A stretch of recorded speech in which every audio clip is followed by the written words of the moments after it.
You are Locked On Lions Postcast, part of Locked On Sports Detroit on the Locked On Podcast Network.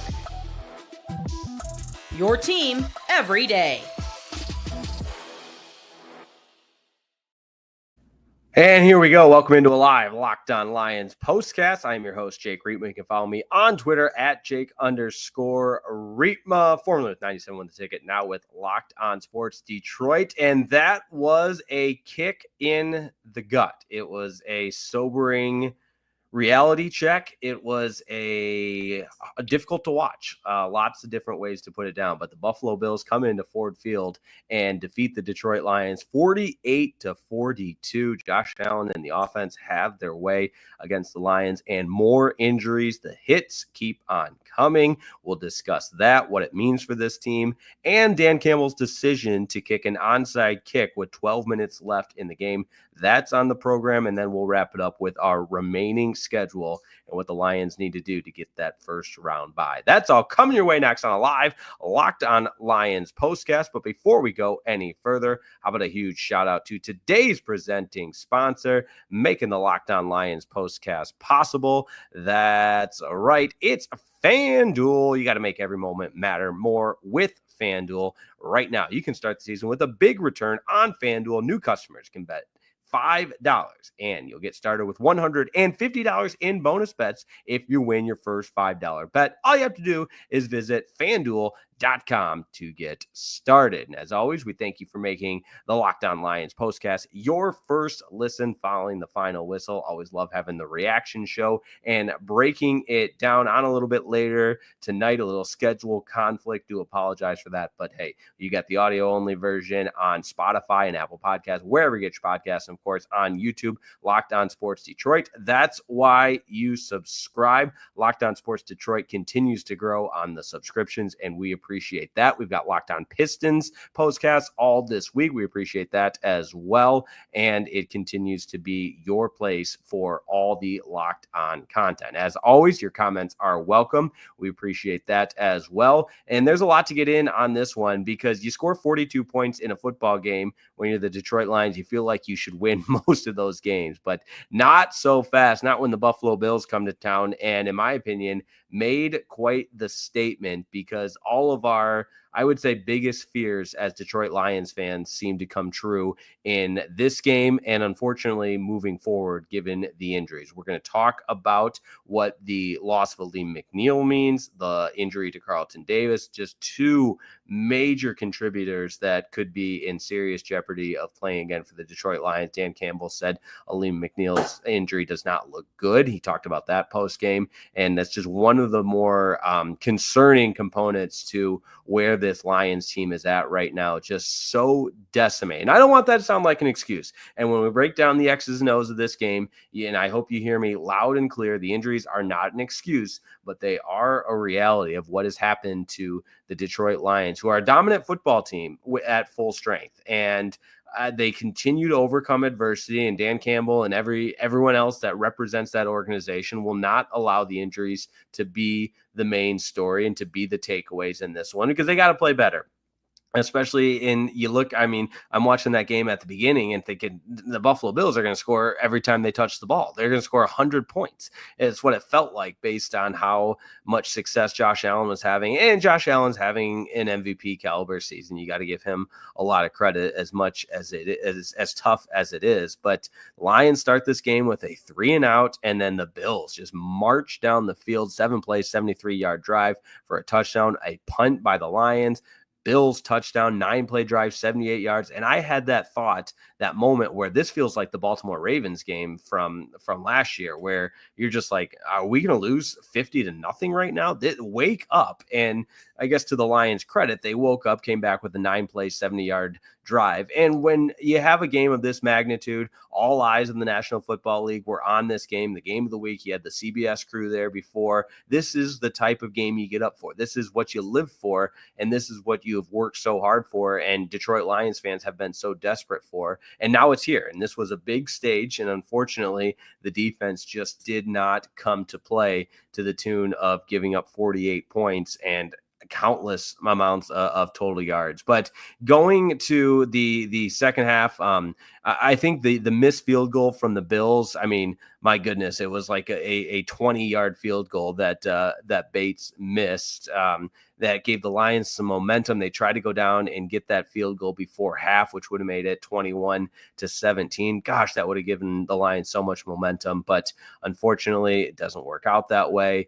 Bates missed the field goal, and to the Lions defense credit, they did have to make one more stand, 5-play drive for the Bills there at the end of the half. And so we go to the locker room 21-14. Moving into the second half, you get the Bills coming right out with a 4-play 70-yard drive to make it 28-14. And now you get in the point, all right, you're down 2 touchdowns, you're chasing points a little bit here in the second half. Lions punt, and the Bills, they do force a punt there. Then when the Lions fumbled, that fumble by Amon-Ra St. Brown down 28-14, I felt like, oh boy. And sure enough, the Bills go and score, and all right, it's 35-14. And this is where I think the Lions, and not that we needed more proof that this is a Lions team that never quits, and I'm on Twitter, I'm looking at the hot takes from the fan base and people, falling apart at the seams because the Lions had won 11 games in a row, and all of a sudden they're in a dogfight and up the creek without a paddle a little bit. And it seemed like people really started to unravel a little bit. And I get it. It's an intense game, and this was an intense scene at Ford Field. But man, I think it was kind of indicative of the fact that this fan base, and me included, we're not, this is uncharted waters for us. But now, with the Lions down 35-14, you get the touchdown that made it 35-21, the Amon-Ra St. Brown 66-yard score to make it 35-21, back within 14, hold the Bills to a field goal. It's 38-21, go down and score 38-28. This is, and I gotta believe it's Gibbs that had the touchdown on this one, but I gotta believe this is where we all differ as a fan base, and everybody's opinion is welcome.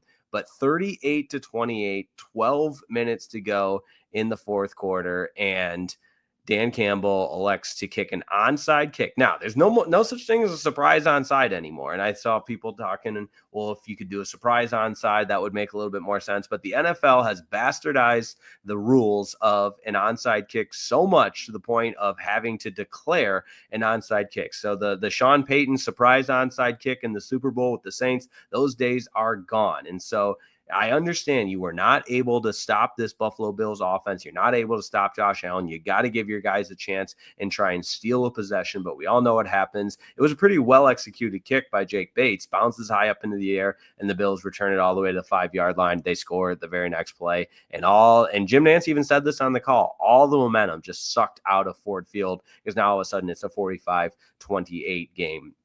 Now, the Lions do go down and score to make it 45-35. Buffalo gets the field goal 48-35. Lions get one more touchdown to make it 48-42, and then have another chance. So I like that style onside as well, where Jake Bates, it's almost like Pat McAfee style, where you're, as the kicker, you're trying to recover the onside yourself. But the success rate of an onside kick is so low because, again, the NFL has bastardized what an onside kick can be. And it's unfortunate because I think, and if you've listened to this program before, you know how much I believe in special teams. I think you completely negate and nullify what special teams and the impact they can have on a game. And we saw that tonight, and we saw that this afternoon. But Dan Campbell, the risk taking, the gambling, all of it is a part of his DNA. It's a part of this Lions team, going for it 5 times in the Thursday night game against the Packers, getting 4 out of 5 fourth down conversions, one of them to seal the game. That's a part of who this Lions team is. Now, you could argue the onside kick component is totally different than going for it on fourth down, but the risk taking, the gamble, the Dan Gamble, and understanding in that moment, he felt like he had to steal a possession in order for his team to have a chance. They weren't going to stop the Buffalo Bills. Now, I will counter with that the Bills' only touchdown at that point was from the 5-yard drive that was set up by the onside kick. They had forced a punt when it was in that They had forced I'm sorry, they scored a touchdown early in the third quarter, but they had forced a punt in 2 consecutive possessions before that. And you start to think, okay, had the Lions been able to play a normal stance defensively, would they have been able to get the ball back down by 10, and then anything can happen? But again, I'm not here to crucify Dan Campbell. Did I think it was a little bit aggressive? Yes. Reckless? Not necessarily, because I'm also of the belief that this Lions defense simply was not stopping Josh Allen and the Buffalo Bills on offense. I mean, you could look at the total numbers to defend your point. I mean, my goodness, as a team, the Bills had, as a team, they had 559 total yards in 68 plays. I mean, 12 drives. They're averaging better than 8 yards per play. Josh Allen, 362 yards passing with the 2 touchdowns, unless maybe a turnover, which again, these are all hypotheticals of what would happen had the Lions not attempted an onside kick there. And again, I'm arguing with myself about hypotheticals that didn't happen, but it was a major decision by Dan Campbell. And because it didn't work out, and again, less than a 3% chance of it working out, so this was the likely outcome. Because it didn't work out, there are a lot of unhappy fans thinking that that type of move is what cost the Lions. What cost the Lions in this one is the inability to get stops. You give up 48 points, you're going to lose in the National Football League. That's the end of the story. Now, did it zap the momentum of a comeback? Yes. Would it have been if they get that, would it have been a momentous addition to the comeback attempt? Yes, absolutely. But that being said, I think if Dan Campbell could do it all over again, he probably would kick it deep. He wouldn't kick an onside there because it didn't work out. Nobody has a crystal ball to see if that's going to work out. Now, the injury news, that's what I am so concerned over, and I think I share that opinion. We will break that down next and talk about what this Lions team needs to do moving forward to cope with all of these injuries. That's coming up next on a live Locked On Lions postcast.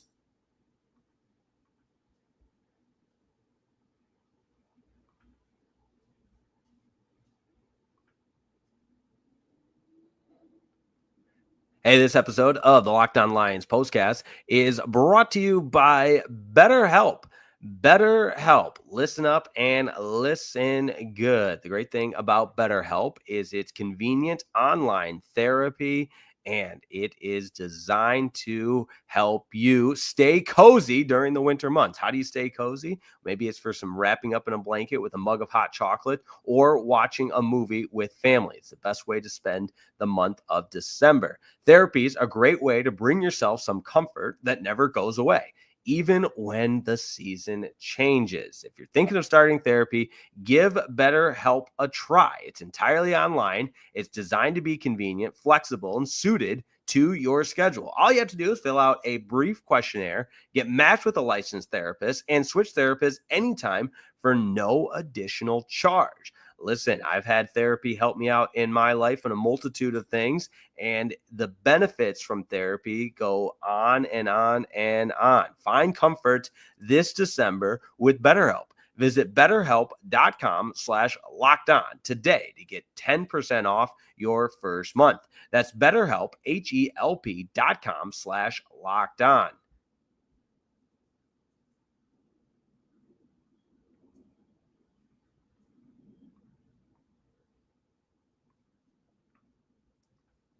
This episode of the Locked On Lions postcast is also brought to you by the College Football Playoff. It's that time of the year. The College Football Playoff is back. And with the newly expanded 12-team format, it's guaranteed to be bigger and better than ever, bringing you all the hard-hitting and high-flying excitement that you love. TNT Sports coverage of the College Football Playoff begins December 21st, starting with the College Football Playoff kickoff show presented by AT&T at 11 a.m. Eastern, leading into the first matchup, the Southern Methodist University Mustangs battling the Penn State Nittany Lions at noon. Then the Clemson Tigers look to upset the Texas Longhorns in a showdown at 4 p.m. Eastern. Don't miss a moment of the action. Watch the College Football Playoff presented by Allstate live on TNT, True TV, TBS, and Max.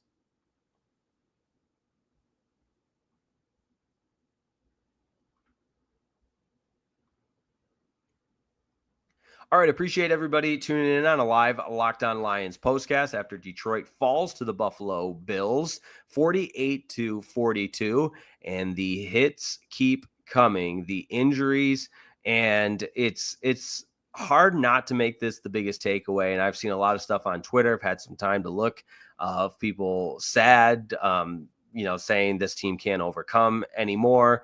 And I get it. You've got your hands up saying, we can't take it anymore. Alim McNeill, the fear is a season-ending injury. Carlton Davis with the jaw injury.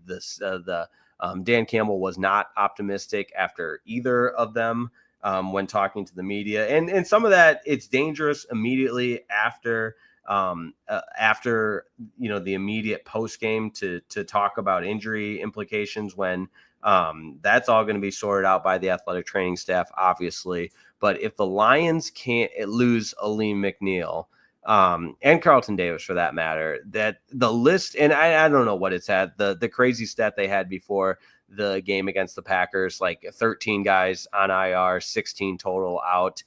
So obviously you just keep adding to that. And Alim McNeill had made such drastic improvements and become such a great player on that interior defensive line that losing him really is going to come with a cost for this Detroit Lions team. Now, am I here with my tail between my legs saying the season's over? Like I've seen some people saying, no, absolutely not. Do the Eagles look really good? Absolutely. They're 12-2. So are the Lions. And now it's an absolute dogfight for that first round bye because of the format with only one team getting a bye. Now, it would be very helpful for the Lions if they wouldn't have had their bye week as early as they did, but that's just not a part of the equation anymore. So they had a little bit of time off with the Thursday game against Green Bay last week before this Sunday game, but that's life in the National Football League. You got to turn it around and you got to do it again. Up next for the Lions, we know that I believe, and make sure that I have this right, that it is the game in Chicago against the Bears, which it is at Soldier Field, and then to San Francisco to take on the 49ers, and then at home against the Vikings. Now, Philadelphia doesn't have the easiest remaining schedule either. It's a matter of they've got some divisional games. You could say the Cowboys game is probably an easy win. It's at home.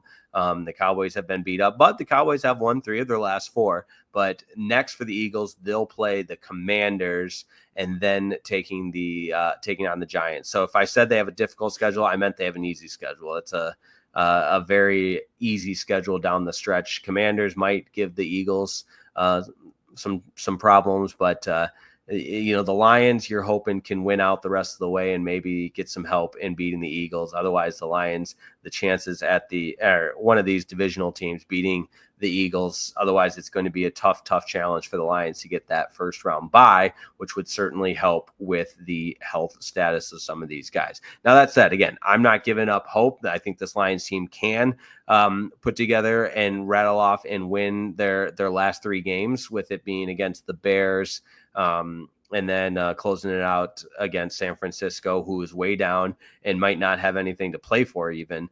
That's a Monday night game, and maybe even it gets flexed out based on where San Francisco is at, having lost several. They're 6-8 right now, and I know Green Bay and Seattle are the Sunday night game, so we don't know the final of that one yet. But point being, a lot of things are going to play themselves out, and I think the injury statuses of so many key contributors are right there on that list. So that being said, we're going to tie a bow on this one, and we are going to look at what the Lions need to do to get that first round bye. But unfortunately, tonight it was not their night in Ford Field in a big stage. They lose to the Buffalo Bills. Final score 48-42. Don't go anywhere. We wrap it up next on a live Locked On Lions postcast.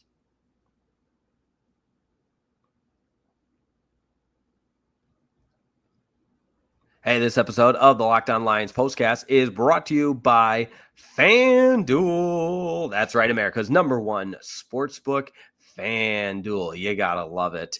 FanDuel, Right now, you got to get ready to tackle the NFL action with America's #1 sportsbook. New customers can bet $5 and get 150 in bonus bets if you win. The FanDuel Sportsbook app gives you everything you need to place live bets on the NFL all in one place. So when you get a hunch in the middle of the game, you can check out the latest stats, view live play-by-play, and so much more. And it's all on the same page where you place your bets. Just visit FanDuel.com to join today. You'll get started with $150 in bonus bets if you win your first $5 bet. That's FanDuel.com. Never waste a hunch and make every moment more with FanDuel, an official sports book partner of the NFL.